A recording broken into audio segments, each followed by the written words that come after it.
Hi guys, welcome back to my channel. তো কেমন আছো তোমরা? আজকে আমি দেখাবো আমাদের এলাকার শাহরুর বাজারের কিছু জায়গা। তো সবার আগে যাব সোনালী ব্যাংকে। তো চলো দেখো।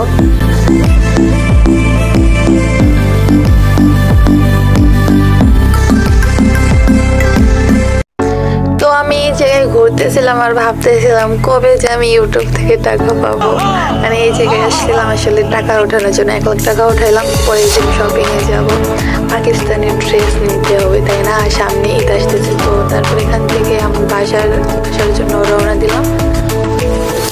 গাইস, বৃষ্টির কারণে ভিডিও করতে পারিনি, তারপরেও ফোনটা বাইরে দিয়ে ভিডিও করার চেষ্টা করছি। তো দেখো আমাদের এলাকাটা। আজকে যাবো পাকিস্তানি ড্রেস নিতে, তাও আবার আলতাফনগর। তো এই রাস্তাটা শর্টকাট, তাই এই রাস্তাতে যাইতেছি। আর পিছনে আমার মা আছে, বারবার নিচের দিকে তাকাইতেছি কারণ আমি পড়ে যেতে পারি। রাস্তাটা বৃষ্টি হওয়ার কারণে পিছল হয়ে আছে। তো তোমরা আবার কিছু মনে করো না। হ্যাঁ, এই জায়গায় আমার অনেক হাসি পাইতেছে যে আমি বারবার নিচের দিকে তাকাইতেছি। গাইস, আজকে আকাশ অনেক সুন্দর।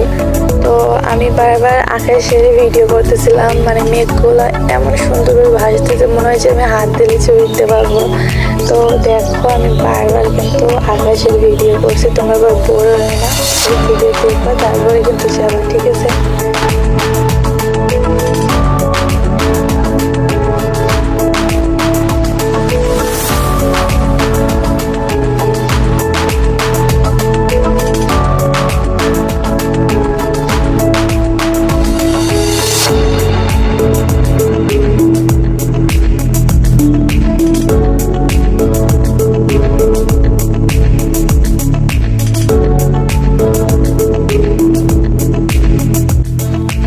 তারপর মথুরাপুর স্ট্যান্ডে এসে বসেছিলাম। একটাও গাড়ি ছিল না। কিছুক্ষণ পরে একটা গাড়ি এসে, তাও আবার একটা আন্টিকে নেওয়ার জন্য মাঝখানে রাস্তায় আবার দাঁড় করে দিল। যাই হোক, অবশেষে ভাইয়াটা আবার গাড়ি চালানো শুরু করে দিয়েছে। এবার আমরা যাব আলতাফনগর।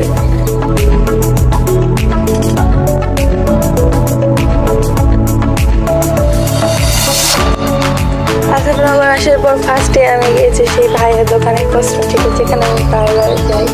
আগের ভিডিও তো দেখছো যে আমি এই জায়গায় আসছি।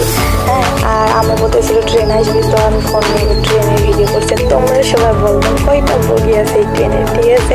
কমেন্ট করবা।